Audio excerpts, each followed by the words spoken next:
ప్రస్తుతం మంత్రి కన్నబాబు మీడియాతో మాట్లాడుతున్నారు. అలా చూద్దాం.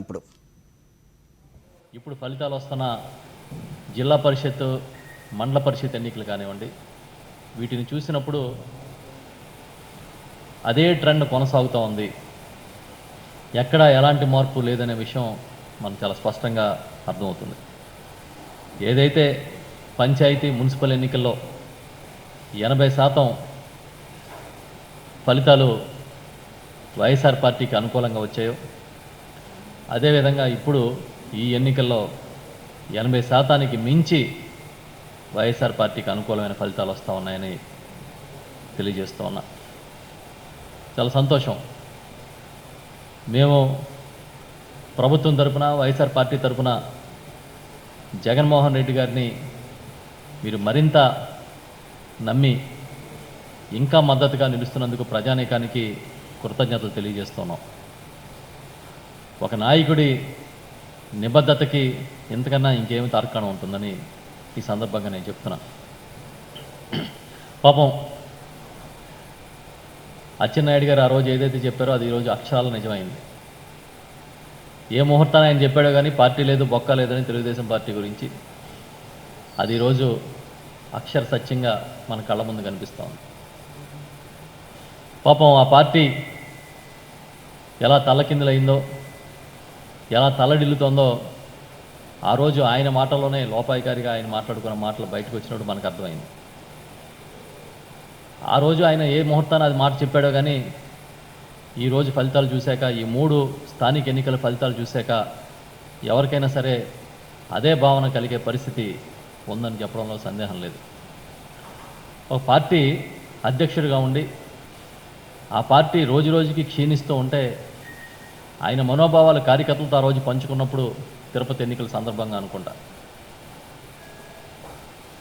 ఆయన ఏ విధమైన భావన వ్యక్తం చేశాడని చాలామంది ఆశ్చర్యంగా చూసినప్పటికీ ఈరోజు మాత్రం ఆయన మాటలు అక్షర సత్యంగా కనబడుతున్నాయి. అచ్చెన్నాయుడు మాటలు అక్షరాల నిజమైనవి అని చెప్పి తెలియజేస్తున్నా. కానీ చిత్రం ఏంటంటే ఈరోజు వచ్చి మేము ఎన్నికలు బహిష్కరించాం, ఈ ఎన్నికలకి మేము అనుకూలం కాదు, మేము బహిష్కరించాం కాబట్టే వైఎస్ఆర్ పార్టీ గెలిచింది అన్నట్టుగా మాట్లాడుతూ ఉన్నారు.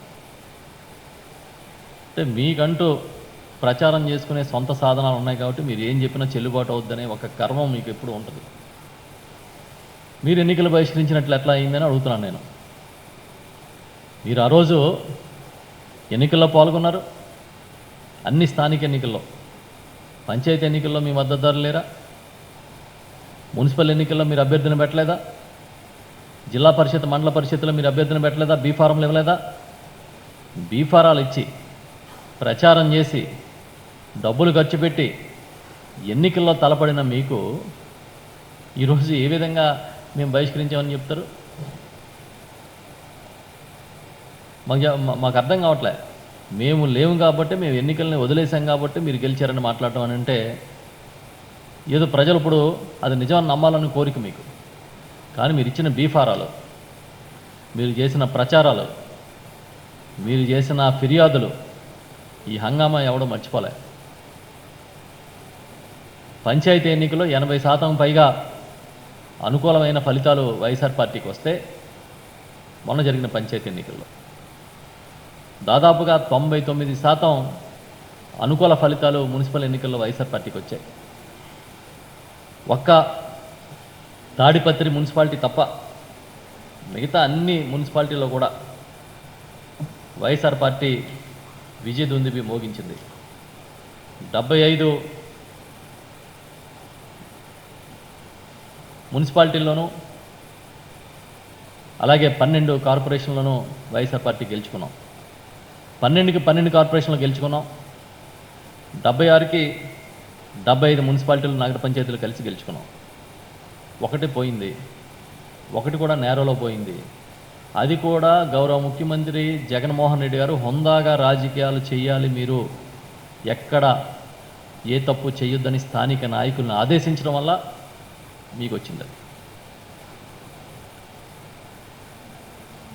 ఈరోజు నేను ఇంతకుముందే చెప్పినట్టుగా ఒక నాయకుడికి ప్రజాబలం ఉందని చెప్పడానికి ఇంతకన్నా ఏం ఫలితాలు కావాలి? ఎన్ని కుట్రలు చేసినా, ఎన్ని కుతంత్రాలు చేసినా, ఎన్ని వ్యవస్థల్ని మీరు ఇష్టానుసారం వాడినా ప్రజలు మాత్రం జగన్మోహన్ రెడ్డి గారు వెనకాల నిలబడ్డారు. నీ వెనక మేమున్నాం, నువ్వు మా కోసం ముందుకెళ్ళని నడిపించారు. అదే ఈ ఫలితాలు. ఒక్కసారి గతం గుర్తు చేసుకుంటే స్థానిక ఎన్నికలు చేయాలన్న సంకల్పం కూడా ఆనాడు ముఖ్యమంత్రిగా ఉన్న చంద్రబాబు నాయుడు గారికి ఏనాడు కలగలే. స్థానిక ఎన్నికలు 2018లో పెట్టాల్సి ఉంది, కానీ పెట్టలేదు. 18 లేదు, 19 లేదు, 19లో జనరల్ ఎలక్షన్ అయ్యాయి. ఆ తర్వాత ఎన్నికలు పెట్టాలనుకున్నప్పుడు అడుగడుగున అడ్డంకి సృష్టించాడు ఆయన. ఒక్కసారి ఈ సందర్భంగా నిమ్మగడ్డ రమేష్ కుమార్ గారు గుర్తొస్తూ ఉన్నారు. ఏ విధంగా మొత్తం స్థానిక ఎన్నికల ప్రక్రియని ఒక ప్రహసనంగా తెలుగుదేశం పార్టీ నాయకత్వంలో వారు మార్చేశారో మనం ఒకసారి గమనించాలి. చాలా చిత్రం. అసలు నోటిఫికేషన్ ఇవ్వడానికే చంద్రబాబు నాయుడు ఒప్పుకోకపోతే ఇచ్చిన తర్వాత మళ్ళీ అడ్డుపడ్డాడు. 3 కేసులు మాత్రమే నమోదైన టైంలో కోవిడ్ పేరు చెప్పి అర్ధాంతరంగా ప్రభుత్వానికి కూడా సమాచారం లేకుండా అర్ధాంతరంగా ఎన్నికల ప్రక్రియ నిలిపేశారు. ఆ తర్వాత నిర్వహించకూడదని కోర్టులకు వెళ్ళారు. మళ్ళీ ఫలితాలు రాకుండా అడ్డుకున్నారు. ఈ ఎన్నికలైతే ఒకరోజు ఎన్నికలు జరపొద్దని తీర్పు వచ్చింది, మర్నాడు జరపమని తీర్పు వచ్చింది. కేవలం 24 గంటల వ్యవధిలోనే ఎన్నికల ప్రక్రియ నిర్వహించాల్సి వచ్చిన పరిస్థితి.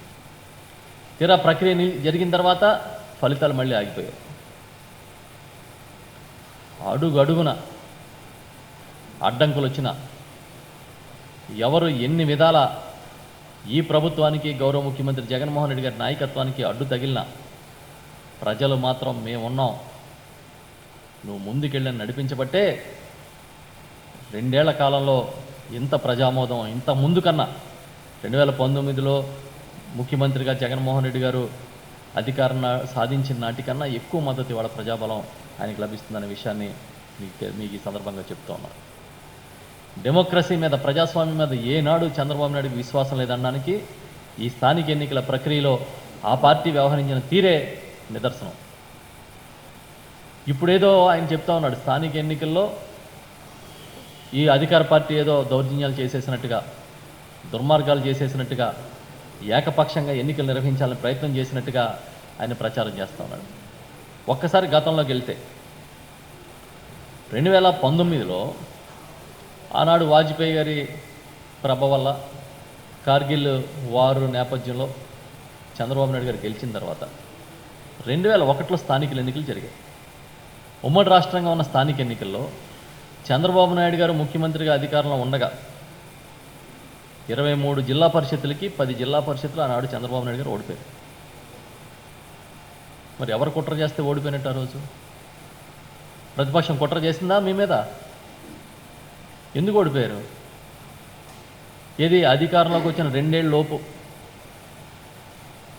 దాదాపు సగం, అంటే 23కి 10 జిల్లా పరిషత్తులు పోయినాయి తెలుగుదేశం పార్టీ చేతిలోంచి. ఆ రోజు కాంగ్రెస్ గెలిచింది. అదేవిధంగా ఆ తర్వాత నుంచి తీసుకున్నా కూడా ఆ తర్వాత జరిగిన స్థానిక ఎన్నికల్లో ఏనాడు కూడా తెలుగుదేశం పార్టీ సరైన ఫలితాలు, ఏకపక్ష ఫలితాలు పొందలేకపోయింది. ఎందుకు? ఒకవేళ గాలివాటంగానే ఇవి జరిగితే మరి ఇన్ని ఎన్నికలు గాలివాటంగా జరుగుతాయా అని అడుగుతున్నాం. ఇప్పుడు ఎన్నికలన్నీ ఇది గాలివాటం ఎన్నికలు కాదు. ఒక ముఖ్యమంత్రికి ప్రజలు అండా అందిస్తూ ఉన్నాం, నువ్వే మాకు సరైన నాయకత్వం అందించే నాయకుడు అని చెప్పి వెన్నుదన్నుగా నిలబడిన ఎన్నికలని ఈ సందర్భంగా చెప్తా ఉన్నా. ఇప్పుడేదో మేము కుట్రలు చేసి, కుతంత్రాలు చేసి ఒకవేళ ఏదైనా స్థానిక ఎన్నికలు నిర్వహించామని నువ్వు చెప్తున్నట్టు ప్రచారం చేస్తున్నట్టయితే, ఆనాడు 2001లో కానీ ఆ తర్వాత జరిగిన ఎన్నికలు 2001లో జరిగినాయి. మళ్ళీ తర్వాత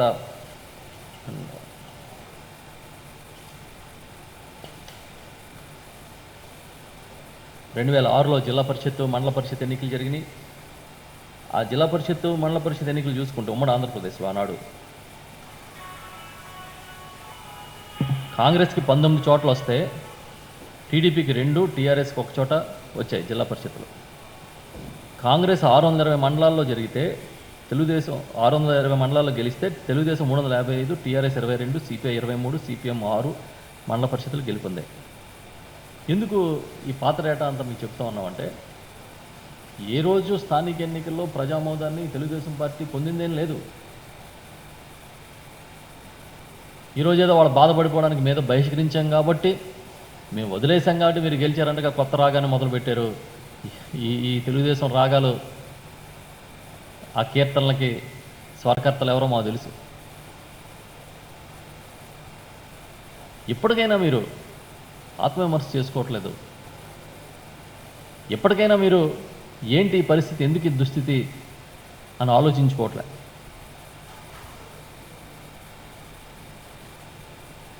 ఏ ఎన్నికలు తీసుకోండి, ఈరోజు ఒక్కసారి మొన్న జరిగిన ఎన్నికలు అంటే మన ఈ ఎన్నికల్లో, ఈ స్థానిక ఎన్నికల్లో నేను ఇంతకుముందే చెప్పినట్టుగా 12 కార్పొరేషన్లకి 12 గెలుచుకున్నాం. 671 డివిజన్లకి ఎలక్షన్లు జరిగితే 563 డివిజన్లు వైఎస్ఆర్ పార్టీ గెలుచుకుంది, 83.09%.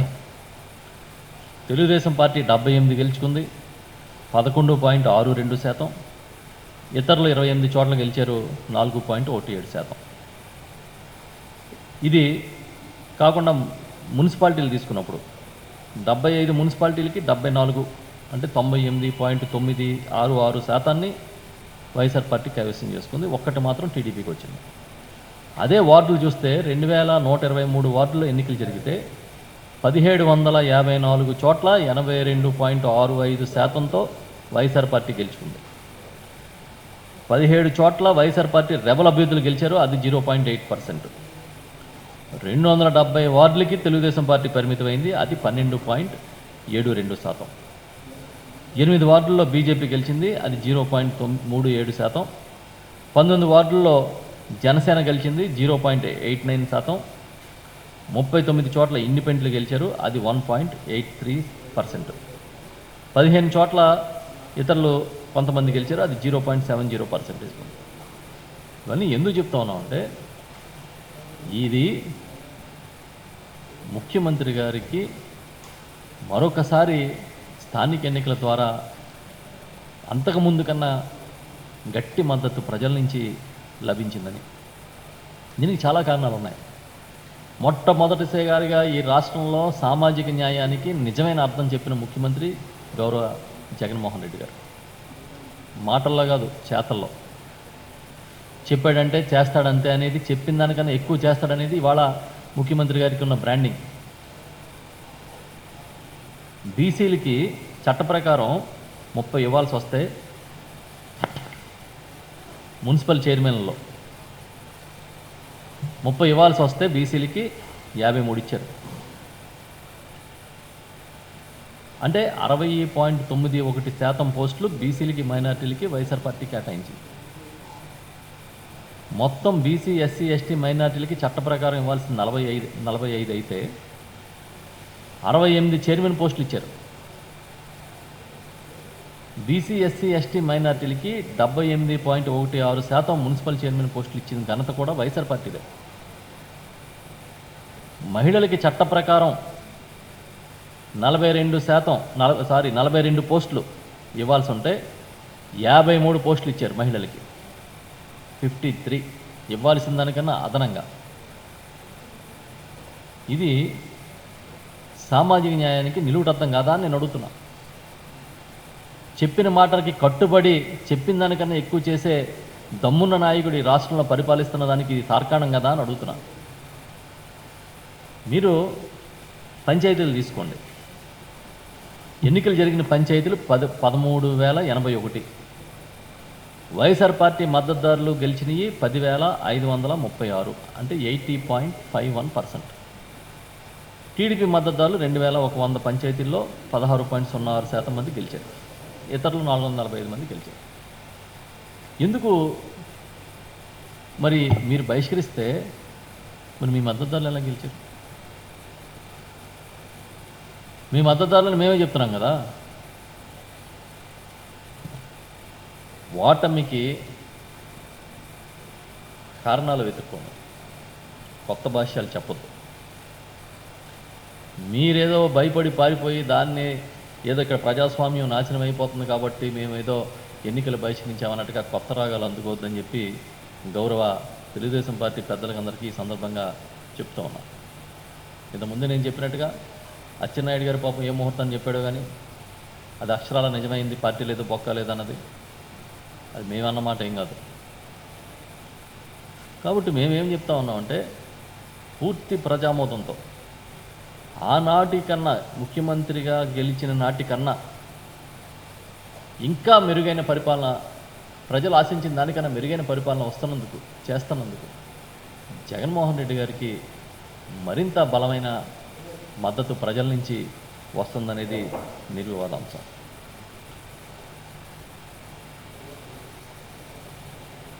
ఇప్పటికైనా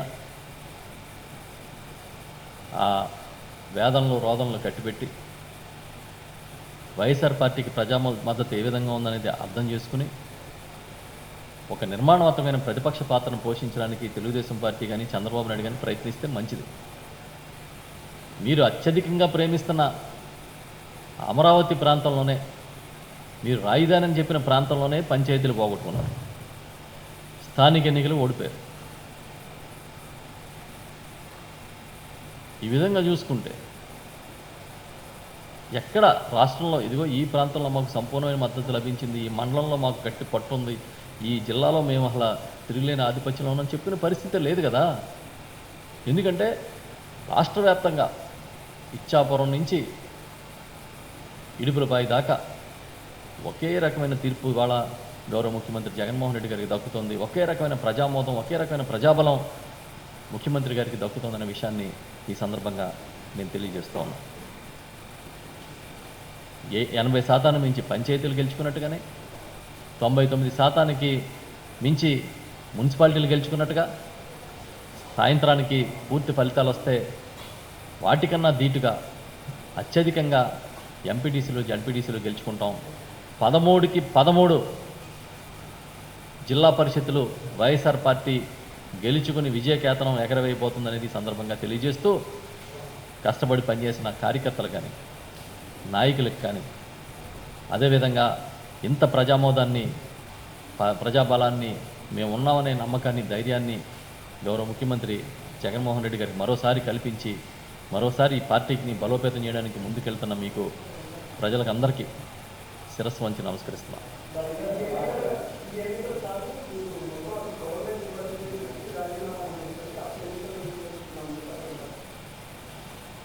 నేనేం చెప్పాను ఇప్పుడే, అచ్చెన్నాయుడు గారు ఆనాడు ఏ ముహూర్తాన్ని చెప్పాడో కానీ అది నిజమైంది, అక్షర సత్యంగా నిలిచింది. పార్టీ లేదు పాపం ఆవేదన, ఆయన ఆవేదన పార్టీ లేదు బొక్క లేదని ఆ రోజు ఏదో మాట్లాడినట్టు చూసాం. ఓడిపోయిన ప్రతిసారి ఎన్నికలకు వెళ్దాం రండి అంటారు. ఓకే, ఇవన్నీ ఎన్నికలు కదా. ఇంతకుముందు కూడా మీరు చాలా సందర్భాల్లో 2019లో ఈ వైఎస్ఆర్ పార్టీ అధికారంలోకి వచ్చాక, గౌరవ ముఖ్యమంత్రి జగన్మోహన్ రెడ్డి గారు అధికారంలోకి వచ్చాక ప్రతి సందర్భంలోని ఇంకా ఏదో చెప్తూనే ఉన్నారు, రండి కావాలంటే ఎన్నికలు పెట్టండి అని. మళ్ళీ 3 స్థానిక ఎన్నికలు జరిగాయి, అక్కడ అదే కథ. మీరు ఓడిపోయిన ప్రతిసారి ఏదో ఎన్నికలు పెట్టండి అని పాత పాట పాడుతూ ఉంటే సిగ్గులేదు. ఓటమిని ఒప్పుకొని దాన్ని ఎలా రిపేర్ చేసుకోవాలో చూసుకోండి. అంతేగాని మళ్ళీ ఎన్నికలు పెట్టండి, మేము లేస్తే అసలు మా అంత వస్తాదులు ఎవడో లేదని అక్కడ తొళ్ళగొడతా ఉంటే, తిరుపతి బై ఎలక్షన్లో ఏమైంది మీకు సత్తా? మరి అది ఎలక్షనే కదా, చూపించగలిగారా? పోనీ రేపు ఏదైనా మళ్ళీ కడప జిల్లాలో ఒక బై ఎలక్షన్ వస్తుంది, చూపించండి. చివరికి నారావారిపల్లిలో కూడా ఇప్పుడే సమాచారం వచ్చింది, ఎంపీటీసీ అభ్యర్థిగా 1347 ఓట్లతో వైఎస్ఆర్ పార్టీ అభ్యర్థి గెలిచినట్టుగా. ఆయన సొంత గ్రామం, స్వగ్రామం. చంద్రబాబు నాయుడు గారి స్వగ్రామం అది. ఇంతకుముందే చెప్పాను, ఇచ్చాపురం నుంచి ఇడుపులపై దాకా ఒకే రకమైన ప్రజామోదం ఇవాళ గౌరవ ముఖ్యమంత్రి జగన్మోహన్ రెడ్డి గారికి వస్తూ ఉంది. అది చూసి ఓర్వలేకే కదా ప్రతిరోజు లేనివి ఉన్నవి, ఉన్నవి లేనట్టు, లేనివి ఉన్నట్టు ప్రతిరోజు ఏదో ఒక కనికట్టు చేసి ఈ ప్రభుత్వం మీద, ముఖ్యమంత్రి గారి మీద బురద జల్లేదానికి ఒక ఉద్యమంలాగా నడిపిస్తున్నారు. ప్రజలు అయోమయంలో పడిపోవాలి. తెలుగుదేశం పార్టీ చాలా బలంగా ఉంది, అసలు తిరుగులేని ఇవాళ కళకళలాడుతున్న తిరుగులేని ఆధిక్యత్వం అన్నట్టుగా మీరు చూపించే ప్రయత్నంలో చంద్రబాబు నాయుడు గారు ఒక మహానాయకుడు అన్నట్టుగా చూపించాలనే ప్రయత్నం, లోకేష్ ఒక అద్భుతమైన నాయకుడని చూపించాలనే ప్రయత్నం, ఆ ప్రయత్నంలో ప్రతిరోజు వైఎస్ఆర్ పార్టీ మీద, గౌరవ ముఖ్యమంత్రి జగన్మోహన్ రెడ్డి గారి మీద బురద జల్లుతూనే ఉన్నారు కదా. ఇప్పటికైనా ఈ ఫలితాల తర్వాత అయినా సరే ఆత్మవిమర్శ చేసుకుంటే మంచిది. ఎందుకు పోతా ఉన్నామో, ఎందుకు నష్టపోతున్నామో, ఎందుకు ఫలితాలు వారికి అనుకూలంగా రావట్లేదు, గత పరిపాలన ఎందుకు వికటించి ఆ పరిస్థితి వచ్చింది, ఇవన్నీ వారు ఆలోచించుకోవాలి. వారు ఆలోచించుకోకుండా ఇలాగే కట్టుకథలల్లి విష ప్రచారం చేస్తాం, మాకు సాధన సంపత్తి ఉంది, మాకు చూపించే ఛానల్స్ ఉన్నాయి, రాసే పత్రికలు ఉన్నాయి, మేము లేస్తే మనిషిని కాదన్నట్టుగా ప్రచారం చేసుకుంటే లేచినప్పుడు తెలుస్తుంది ఇలా ఎలక్షన్లో. ఓకే, ఓకేనా? Right sir.